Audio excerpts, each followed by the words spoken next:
Do you have an itchy pet? Are you worried about allergies? Maybe you've already gotten a diagnosis for your dogs or your cats about environmental allergies. They might be getting hot spots, ear infections.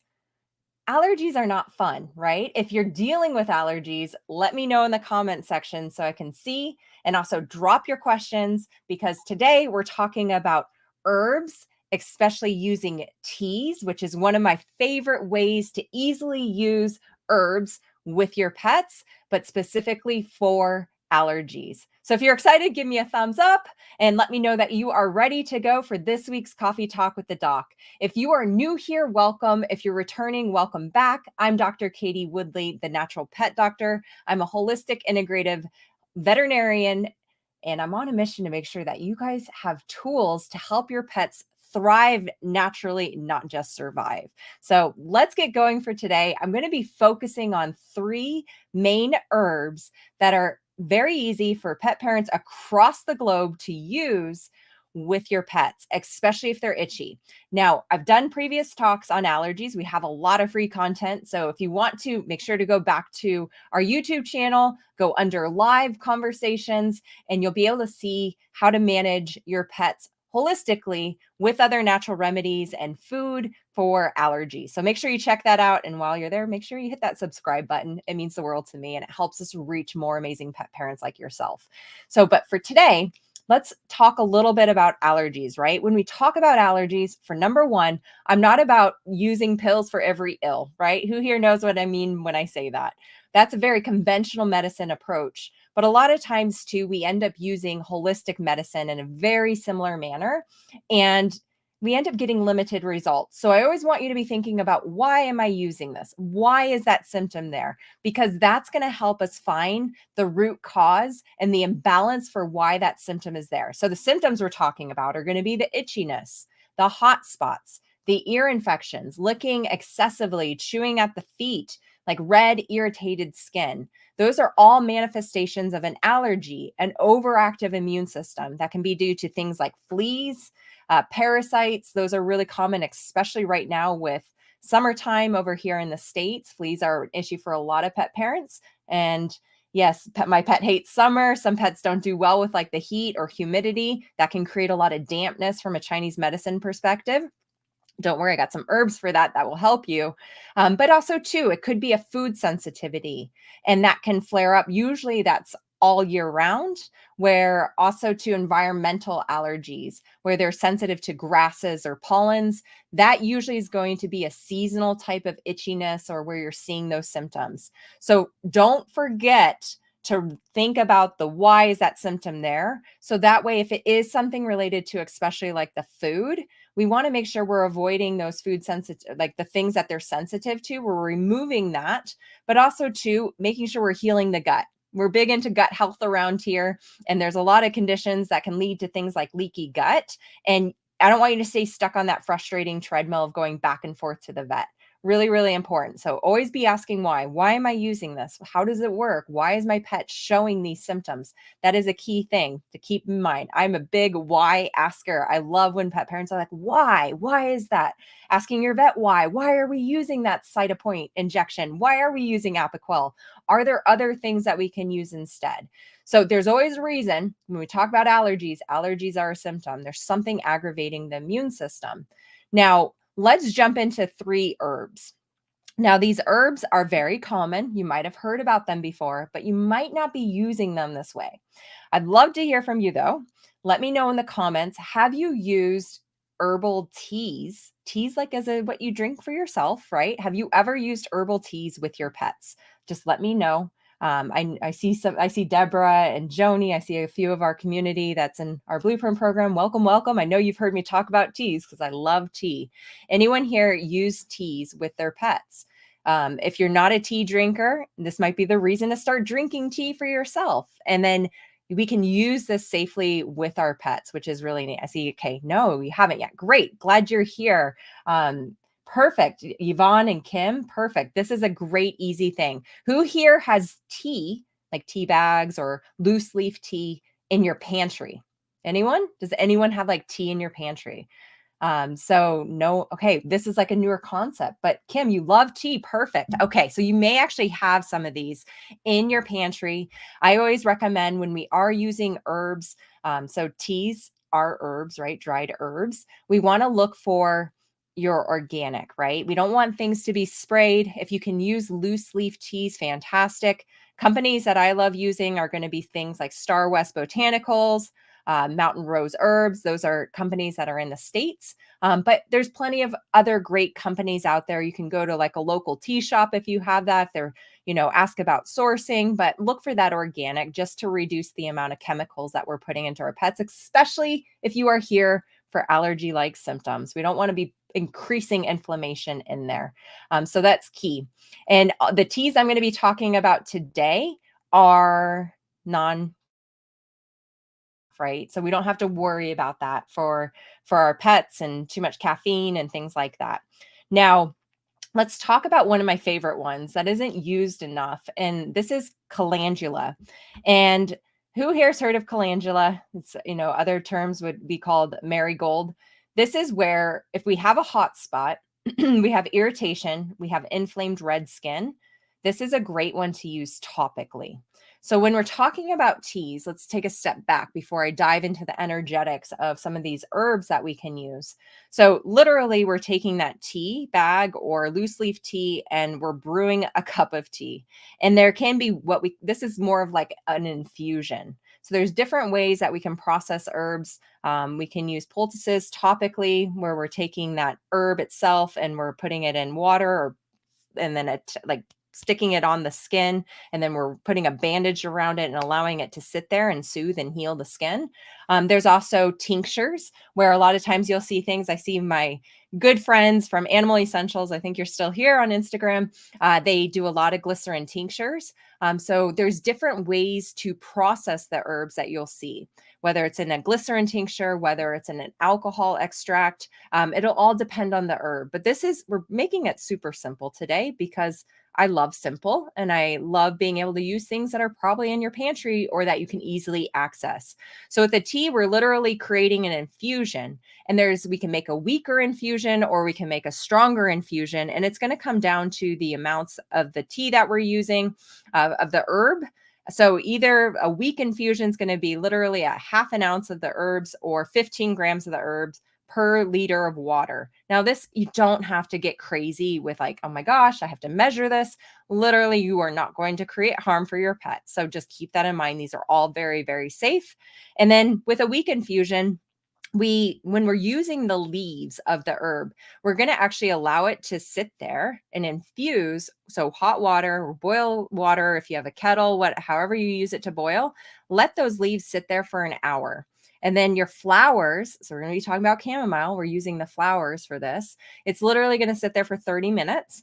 And then if you're using crushed seeds from the plant, we're going to be 15 minutes, bark and roots. We're not talking about that today, but 4 hours. So each component and part of the plant, we infuse for a different period and amount of time to extract the beauty out of it, extract the medicine from that plant. Now, a standard infusion, this is typically what most people will do.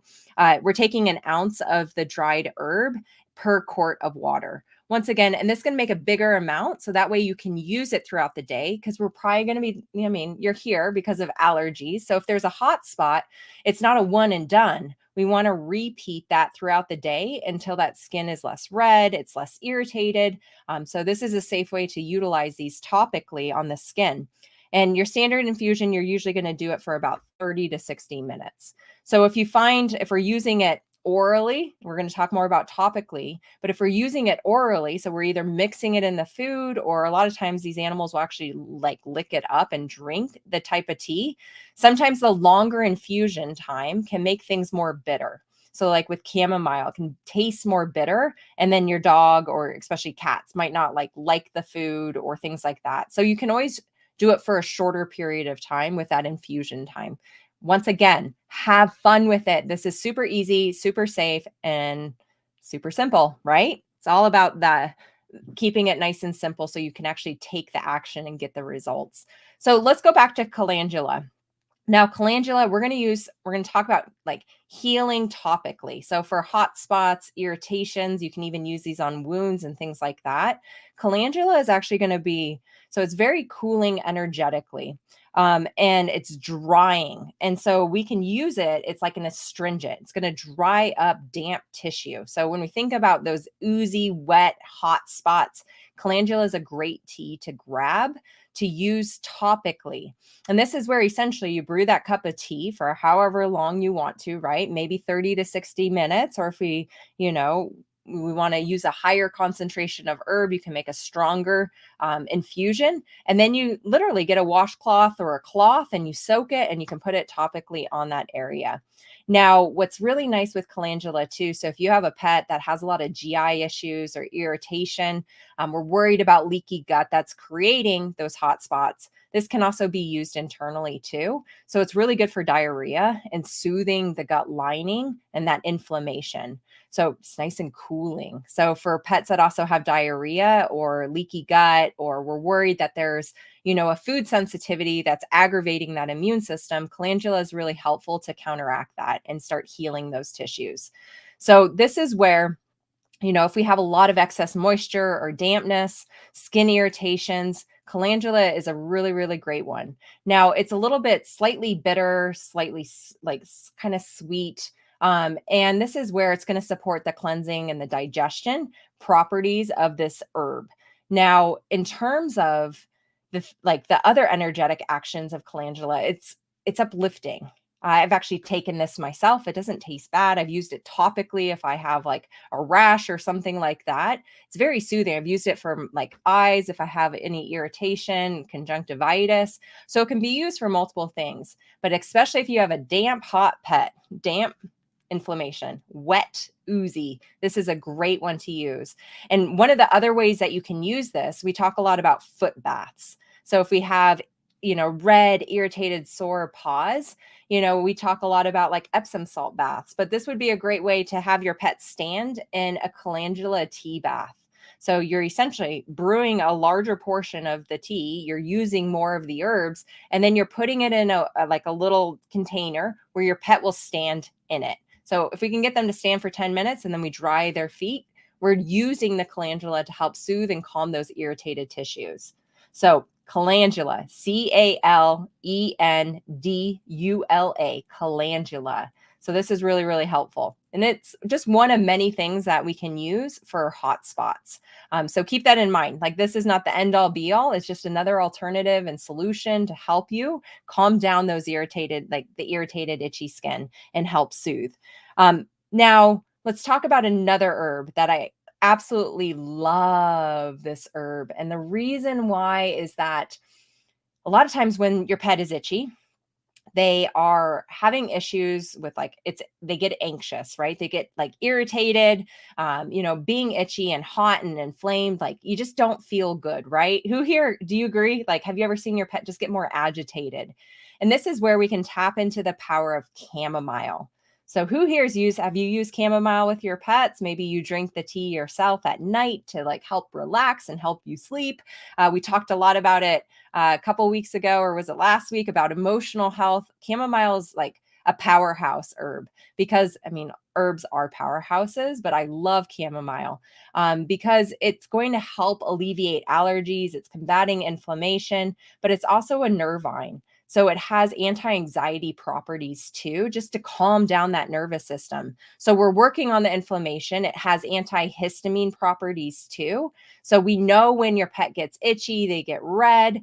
This is where those mast cells are releasing a lot of histamine, and that's what creates that redness and that itchiness, is all this excess histamine that's going on in the body. So if we can use herbs and plants that are going to decrease histamine, I have another great one too that's not used enough or talked about enough, but this is where we can use those to help calm things down. And it's working on different parts of the body. It's also working on the gut. It helps with like spasms. So if there's a lot of like gut health issues too, these herbs can work in multiple ways. That's the power of the synergistic properties of using herbs, using herbal medicine. So in terms of chamomile, Once again, we can use this topically. And so you can brew a cup of chamomile tea, and we can actually use it as a rinse to help soothe and calm down irritated, inflamed skin. So you can apply it to the skin using a cloth or even cotton balls, where you're squeezing. A washcloth works just fine too. And I love it. I see, like, thank you. I think that's Michelle, I'm gonna guess. My anxious girl gets it every day. I recommend chamomile for so many pets and patients that I work with. And this is where, you can actually add it to the bath water too. I have some amazing clients that do Epsom salt baths with their like itchy pets. You can add chamomile in. You can add calendula in. This is where it's really, really helpful. I love that. I use chamomile and calendula on my dogs often, especially on wounds. Thank you for sharing summits with Sandy. Topically, right? We got to heal internally, but we can use things externally, topically, to help improve and speed up that healing process. And so definitely we can also use this internally. Once again, you can brew a cup of tea, remove the tea bag and the herbs, and then you can put it into their food. And a lot of pets, I have patients that will just drink it too, more so like dogs. But it's really, really helpful in terms of soothing and calming and energetically. And then also to keeping in mind that it's a cooling herb also. It's relaxing. So we're calming down that excess nervous system, that sympathetic stress response, that agitation that can come from being overheated, hot, inflamed, not feeling good. Can be definitely helpful. And Molly, a great question. Can I use chamomile essential oil? We're not going to talk about essential oils. I have other topics on essential oils and how you can use them safely. You always want to dilute it. And you can definitely use essential oils. Essential oils are the concentrated form of that herb. So less is better when we're using essential oils. The brand is very important. The looking for the transparency of the company. Are they doing testing to make sure that we don't have additional chemicals and things like that? That's really, really important. There's a lot of really bad essential oil brands, which has like ruined the power of essential oils for pets. But I use essential oils for both dogs and cats. So definitely you can also utilize essential oils. Keep in mind, it's going to be used very differently than what we're talking about for teas, but less is more. Dilution is key and keeping them safe.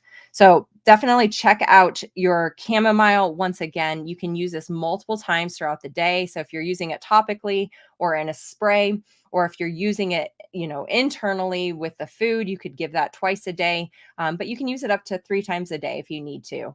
And usually we're using it until we see symptom resolution. So you might need to use it for there's a lot of studies that show resolution of skin issues when we're at 10, 14 days. Keep in mind, we need to calm down what's causing that skin issue, remove that if there's an irritant, because obviously we can't expect resolution if we're not removing the thing that is creating the problem. So that's really, really important. And in terms of also, so that's chamomile.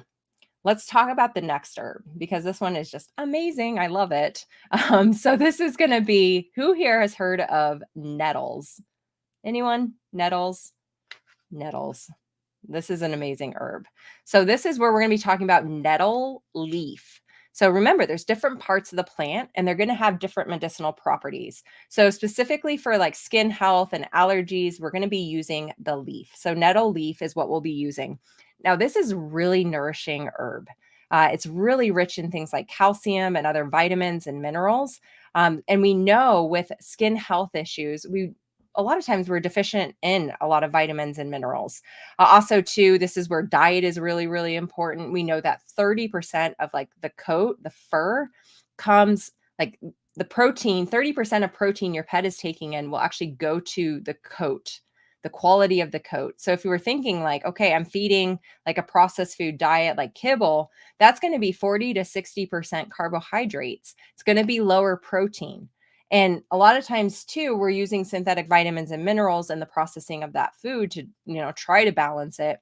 And your pet might be deficient in things like zinc also. So we have to look at the nutritional component too, and how the skin is made up and the things that it needs. And nettles is really helpful at providing additional nutrients and support there. So it's a really good one if you're worried, or this can be used internally, right, for the nutrient status. The other big thing too is that it has anti-inflammatory properties, as the other 2 herbs do too, but it also has antihistamine properties. And so that's where, so the anti-allergy, where we have a lot of histamine production from those mast cells, and there's studies that show how nettles will actually work to like block the release of histamine. And so for, people too, if you're like sneezing, you're itching a lot, nettle tea is a really, really great option. Yes, and nettle is great for seeing your pets. There's a lot of anti-inflammatory, osteoarthritis, providing those additional nutrients. It is also very neutral energetically, but very nourishing. Now, one of the other things that it can be used for is for pets that have like anemia, where their red blood cell count is down. It can actually help support that and red blood cell production, which is fantastic. And the thing is that once again, this can be used multiple times a day topically. We can put it in the food. There's different forms of nettle. If you're using like the nettle seed, sometimes it can be a diuretic. Your pet might pee a little bit more. So you want to look for like the leaf version. But it's really rich in those vitamins to really, really help. Now, in terms of the anti-inflammatory properties, so we're using it for like the hair also. We can use nettle to promote, I think I saw a question on hair growth. That can be combined with rosemary. I saw a question about that. So if we have alopecia, we have hair loss, we need to support that, but figure out why. Remember, root cause, key, ask that question, why? Really, really important. I love it, Andrea. I use nettles for seasonal allergies with my labs. We start using it before we see any symptoms and use it throughout the allergy season. So perfect. This is where you can use herbs as a preventative. The other thing too, Dale, I love that you mentioned this. I've used it in my cooking for my dogs. So you can use these plants. Like these nettles is so healthy and nutritious. Like use it in the food. You can use it as a superfood topper. You don't need a ton of herbs because they're so highly concentrated, which is really, really helpful. So this is where there's lots of research studies too with your nettles, and for all of these. So if you're like concerned or you're worried or you want to learn more, this is where go to PubMed and you can type in chamomile, you can type in nettles, you can type in calendula, and you'll get a lot of information. And that's where too, sharing these resources with your veterinarian to help show them like these things, these natural things can work. And we can move away from using things like Apoquel, Cytopoint injections. So that was kind of a quick overview of just 3 top herbs, excuse me, that I love using in tea form to really show you like start using excuse me, start using herbs in your life if you're not already. Teas are the easiest. If you're feeling stressed, you're feeling, need to reduce inflammation and you have allergies too, brew a cup for yourself. And if you are, I would love to see the photo of you sharing and enjoying tea with your pets. So you can always tag me in the photos if you're on Instagram. Send them to us in an email. I love seeing how you're using those herbs to help support your pets' natural health and help their vibrancy, reduce the amount of conventional drugs that we don't need. If you're feeling overwhelmed, we have our Blueprint program, which is a lifetime program where we offer mentorship and support and help educate you on how to find those root causes that might be keeping you stuck. So feel free to set up an interview. It is an application only program to make sure that it is the best fit for what you're looking for with your pets. So definitely check out some of the additional resources that we have too at thenaturalpetdoctor.com. And then join me for our weekly coffee talks with the doc that we do every Friday. Next Friday, I won't be here. I'll be at Super Zoo. So if you're going to be at Super Zoo, let me know. I'd love to meet you in person, which is just the best part. I appreciate all of you joining live, taking time out of your morning. And hopefully I'll see some of you in person next week at Super Zoo. So let me know. Send us an email info so that way I can make sure we connect. All right, everyone. Thank you again for being the most amazing, proactive pet parent that you can be, taking time out of your beautiful Friday morning or wherever you're at in the world to learn a little bit more. But I want to hear about how you use it. Send us those photos so I can celebrate you and all of your beautiful fur family. All right, everyone, I'm Dr. Katie Woodley, the Natural Pet Doctor. I will see you next time. Take care.